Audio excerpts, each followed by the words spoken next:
வணக்கம், welcome to Chitra Murali's kitchen. இன்றைக்கி என்ன ரெசிபி பார்க்க போகிறோம் அப்படின்னா, கோவக்காயும் குடமிளகாயும் சேர்த்து ஒரு ரைஸ் ஒன்று பார்க்க போகிறோம். ஆஸ் யூஷுவல் எப்பயும் போல் ஒரு தயிர் சாதம், அவ்வளோதான். முதல்ல இந்த பக்கம் கடாய் வச்சு எண்ணெய் விட்டுருக்கேன், அதை காய வச்சுப்போம். இந்த பக்கம் கடாய் வச்சுருக்கேன், அது லைட்டாக சூடு பண்ணியிருக்கோம். ட்ரையாக தான் நம்ம வேணுங்கிற சாமானை வறுத்துக்க போகிறோம். அது என்னென்னங்கிறதையும் பார்த்துருவோம். ஸோ இது காயட்டும். ஒரு 2 கிராம்பு, ஒரே ஒரு சின்ன பட்டை, 1 டீஸ்பூன் கடலைப்பருப்பு, 1 டீஸ்பூன் உளுத்தம்பருப்பு, தனியா 1 டேபிள் ஸ்பூன். ஸோ இதை வறுத்துக்கலாம். நாம் காரத்துக்கு வரமிளகா சேர்த்துக்கலாம். நான் ஒரு 6 வரமிளகா சேர்க்குறேன். அது வறுபடட்டும். அதுக்குள்ளே இந்த பக்கம் கடாய் வச்சுருந்து எண்ணெய் விட்டுருந்தோமோ அது நல்லா காஞ்சிடுது. கடுகு, கொஞ்சம் கடலைப்பருப்பு, கொஞ்சம் உளுத்தம்பருப்பு, முந்திரி பருப்பும் சேர்த்துருவோம்.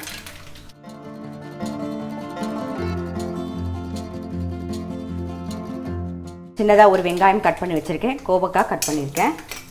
வெங்காயம் சேர்த்துடலாம்.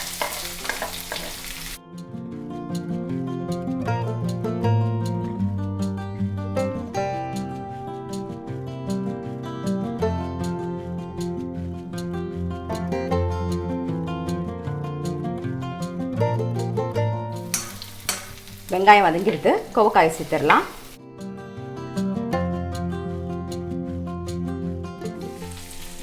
கொஞ்சம் மஞ்சள் பொடி சேர்த்துப்போம்.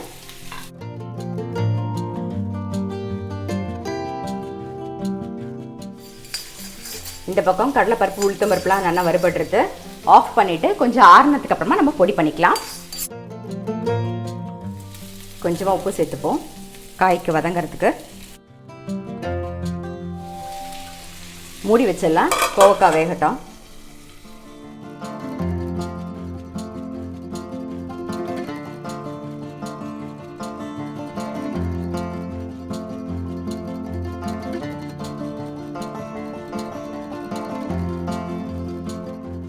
கோவக்காய் குடமிளகா ரைஸ்க்கு வறுத்து வச்சுருந்த சாமான்லாம் நல்லா கோர்ஸாக பொடி பண்ணியாச்சு.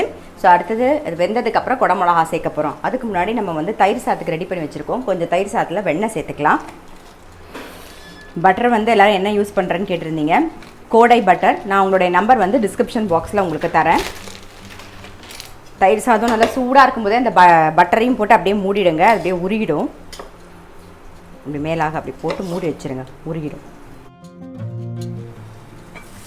கோவக்காய் நல்லா வெந்தெடுத்து இப்போ குடமிளகா சேர்த்துக்கலாம். குடமிளகா சேர்ந்து ஒரு 2 நிமிஷம் நல்லா வதங்கட்டும்.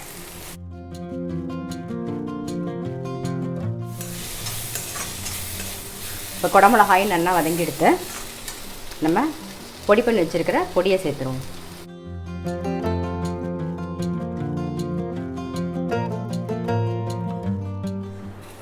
பொடியெல்லாம் சேர்த்து நல்லா வதங்கிடுது.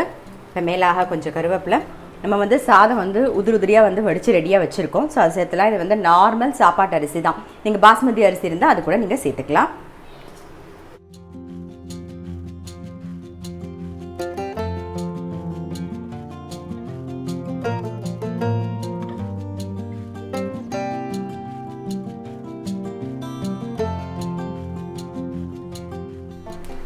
மேலாக நெய் விட்டுடலாம். ஒரு 2 ஸ்பூன் நெய் சேர்த்துக்கலாம்.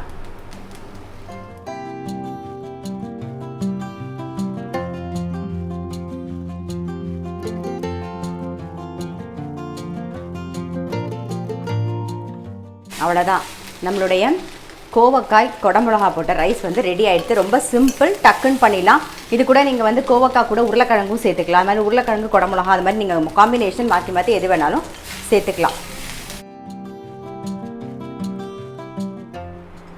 இப்போ நல்லா 1 கப்பு பால் சேர்த்துக்கலாம்.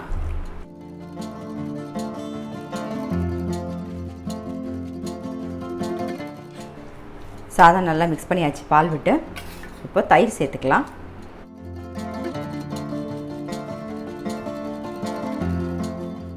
இதில் கடுகும் கொஞ்சம் பெருங்காயமும் தாளிச்சிருவோம். ரொம்ப சிம்பிள் தான்.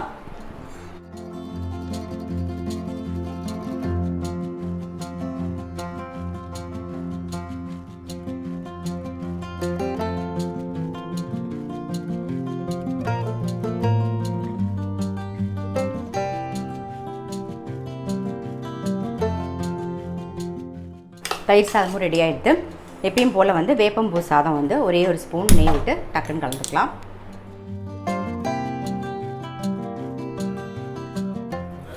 வேப்பம்பூ,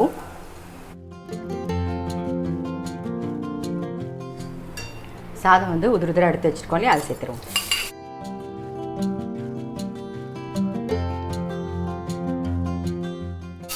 ரைஸ்னு கலக்கும்போது ஒரு சிட்டிகை உப்பு தேவைப்படும். ஸோ அதனால் ஒரு சிட்டிகை உப்பு சேர்த்துக்கிறேன். இப்போ வேப்பம்பூ ரைஸும் ரெடி ஆகிடுது. இன்றைக்கி ரெசிபி என்னென்னு பார்த்துருப்பீங்க. ரொம்ப ரொம்ப சிம்பிள் தான். கோவக்காயும் குடமிளகாயும் போட்டு ஒரு ரைஸு, அப்புறம் எப்பயும் போல் தயிர் சாதம், வேப்பம்பூ சாதம். இந்த கோவக்காய் ரைஸ்க்கு வந்து தயிர் பச்சடியும் நல்லாயிருக்கும். அப்பளம், படாம், சிப்ஸு எது சாப்பிட்டாலுமே நல்லாயிருக்கும். நான் இப்போ வந்து எப்பயும் போல் படான் தான் பொரிக்க போகிறேன். ஸோ கண்டிப்பாக வந்து இந்த கோவக்காய் ரைஸ் வந்து நீங்கள் ட்ரை பண்ணி பாருங்கள். கோவக்காயும் குடமிளகாயும் சேர்த்து பண்ணலாம், இல்லை கோவக்காய் உருளைக்கிழங்கு சேர்த்து பண்ணலாம், இல்லை குடமிளகாயும் கோவக்காயும் சேர்த்தும் பண்ணலாம். ஸோ எந்த காம்பினேஷனில் வேணாலும் பண்ணலாம். ரொம்ப நல்லா டேஸ்ட்டாக இருக்கும். டிஃபன் பாக்ஸ் கொடுக்குறதுக்கும் ரொம்ப சௌகரியமாக இருக்கும். டெஃபினட்டாக ட்ரை பண்ணி பாருங்கள்.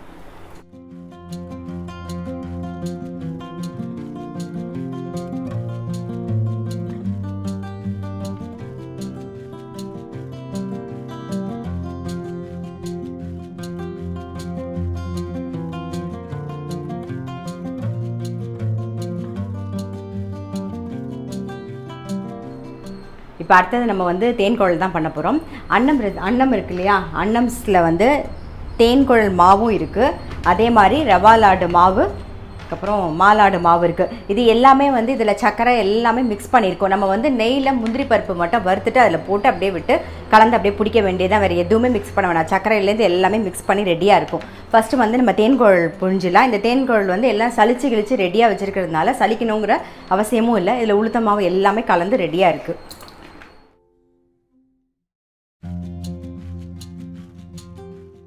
இப்போ ஒரு கப்பு மாவு எடுத்துக்கிறேன்.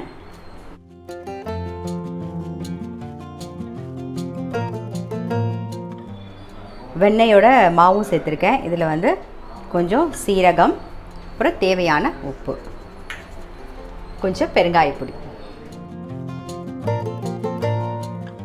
நல்லா மிக்ஸ் பண்ணிப்போம்.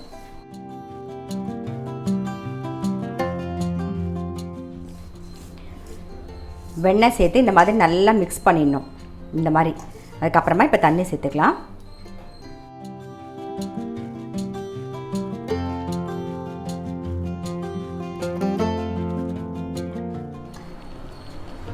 இப்போ நல்லா மிக்ஸ் பண்ணியாச்சு. நம்ம வந்து எண்ணெய் காய வச்சுருக்கோம், அதுவும் நல்லா காஞ்செடுத்து. ஸோ ஒரு தேன்குழல் புழிஞ்சிடலாம்.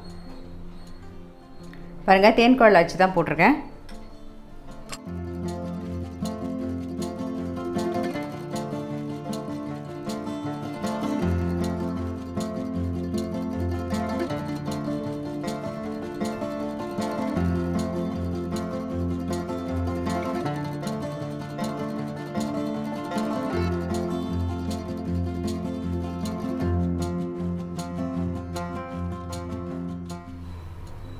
பாருங்கள், நல்லா பார்த்தீங்கன்னா தெரியும், ஓசெல்லாம் அடங்கிடுது. எடுத்துடலாம்.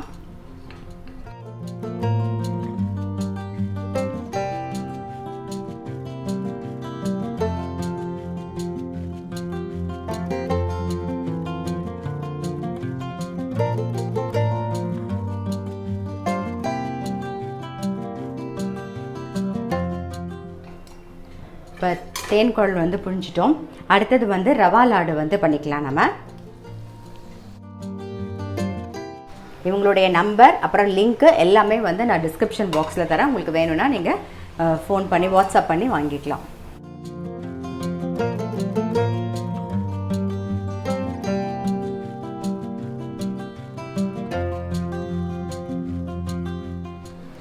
நெய் விட்டுக்கலாம்.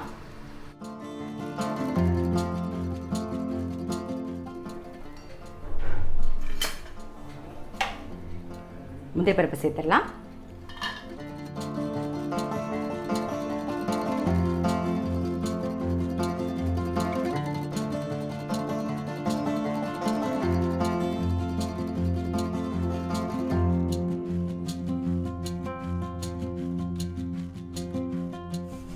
இது வந்து வேணுங்கிற சைஸில் உருட்டிக்கலாம், உருண்டை பிடிச்சிக்கலாம்.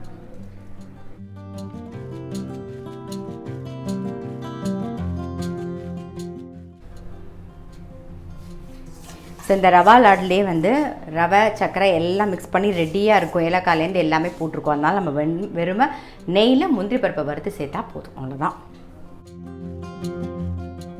இதுக்கு அடுத்தது வந்து மாலாடு பண்ண போகிறோம். அதுலேயும் வந்து பாசிப்பருப்பு சர்க்கரை எல்லாம் ரெடியாக இருக்கும். ஏலக்காயிலேருந்து எல்லாம் போட்டிருக்கோம். நம்ம வந்து நெய்யில் முந்திரி பருப்பு வறுத்து சேர்த்தா போதும்.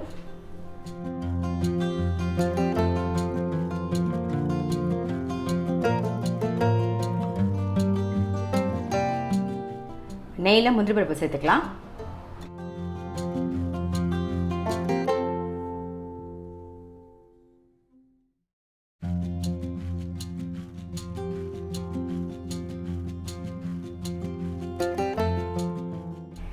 சைஸ் வந்து உங்களுக்கு தகுந்த மாதிரி பார்த்து உருட்டிக்கலாம் நீங்கள். ஸோ மாலாடும் ரெடி ஆகிடுது. ரொம்ப சிம்பிள். எல்லாம் இன்ஸ்டண்ட்டாக டக்குன்னு நம்ம அரைக்கணும்னு இல்லை. மாவு எல்லாம் இன்ஸ்டண்ட்டாக கிடைக்குதா, டக்குன்னு வாங்கி டக்குன்னு பண்ணிடலாம். ரொம்ப சிம்பிளாக முடிஞ்சிடும் தீபாவளி பட்சணும்.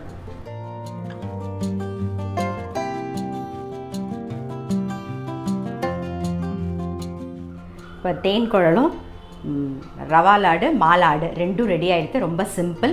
நீங்கள் வீட்டில் வந்து மாவு அரைச்சும் பண்ணலாம். அப்படி இல்லை டக்குன்னு இன்ஸ்டண்ட்டாக பண்ணணும் அப்படின்னு நினச்சிங்கன்னா அன்னம்ஸில் இருக்குது. நான் வந்து அவங்களுடைய நம்பர் அப்புறம் லிங்க் எல்லாமே டிஸ்கிரிப்ஷன் பாக்ஸில் தரேன். ஸோ நீங்கள் வந்து கிளிக் பண்ணி கேட்டு வாங்கிக்கலாம். ரொம்ப சிம்பிள். அதில் ஒன்றுமே நீங்கள் போட வேண்டாம். மாவில் எல்லாமே ரெடியாக இருக்கும்.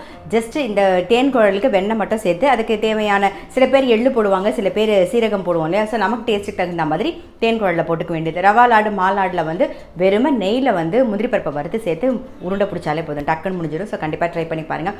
அதே மாதிரி சமையலில் வந்து இன்றைக்கி காலையில் வந்து கோவக்காய் குடமிளகா ரைஸ் பார்த்துருப்பீங்க.